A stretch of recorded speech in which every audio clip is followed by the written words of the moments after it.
Hello, this is going to be a video going over the order of operations from pre-algebra.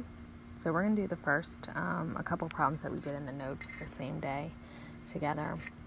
So just kind of like a brief overview. So the order of operations just is kind of the order that we solve problems that have more than one operator in it, as in like they have adding and multiplying, or multiplying and exponents, and adding and subtracting. And the more advanced you get in your math, the more operations that they put in each problem. So for this particular problem that's right here on the right of the screen, that problem has adding, subtracting, multiplying in a few places. So you kind of want to follow this kind of general formula for order of operations. I just realized the S is gone. Okay, so GEMS, PEMDAS, BEMDAS, GEMDAS, all of those are fine.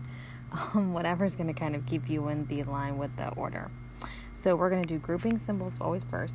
So sometimes that's brackets or braces or parentheses, absolute value. This weird looking thing here, that's a big fraction bar.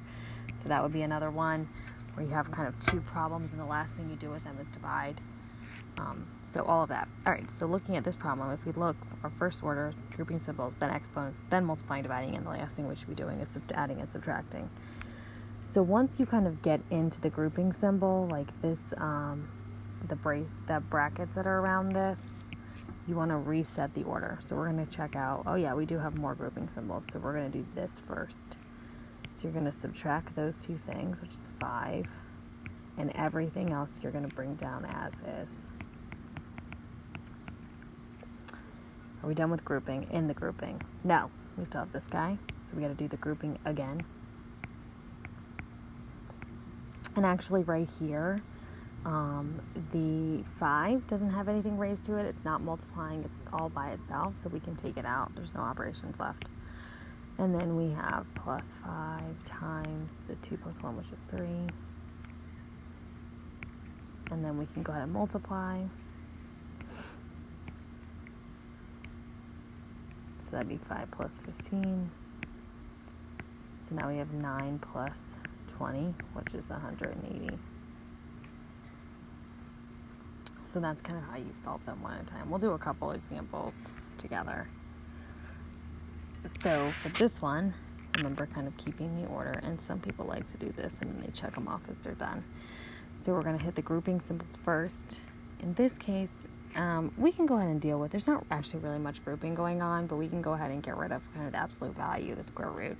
That's probably what I would do first. And even though there's no operation happening within the absolute value, we can go ahead and simplify that since 7 is all by itself. So anything in absolute value always turns positive. It's just the distance from 0.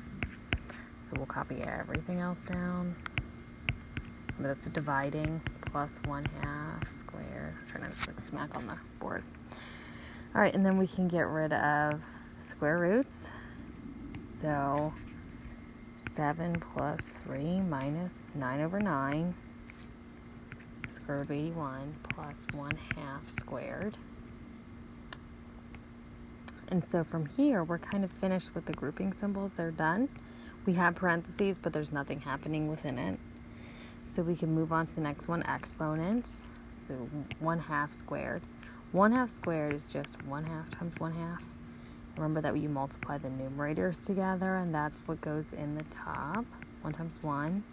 And then we multiply the denominators together. 2 times 2, which is 4. So this is going to turn into 1/4. We can go ahead and simplify this. 9 over 9 is 1. Now what's nice here is that we're just adding and subtracting. So we have finished grouping. We have finished. Really kind of this was dividing. But again, it's kind of an isolated term talking about like what's broken up with the plus and minus signs. And then we can add everything up. So 7 plus 3 is 10 minus 1 plus 1/4. And that would be 9 plus 1/4. And don't be scared. That would just be 9 and 1/4. So now we're finished with everything. We added, we subtracted. It's done. Okay, let's actually skip down to this one. So we're going to do this last one in your example. again, there's our order that we're going to follow. On this one, we have a nice grouping symbol. It's right here, all this stuff in here. Before we do the absolute value, we're going to go ahead and subtract. So if I subtract those, I get negative 24.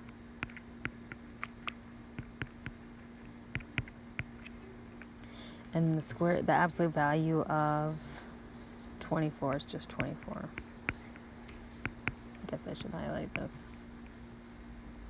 Plus, and we can do the square root of 121 is 11. So we're done with grouping. Exponents are done. So now we're at multiplying, dividing. So we have some division going on. That's going to be 3 plus 11, which is 14, once we get the last part. Okay, hopefully that was helpful. Thanks so much for watching.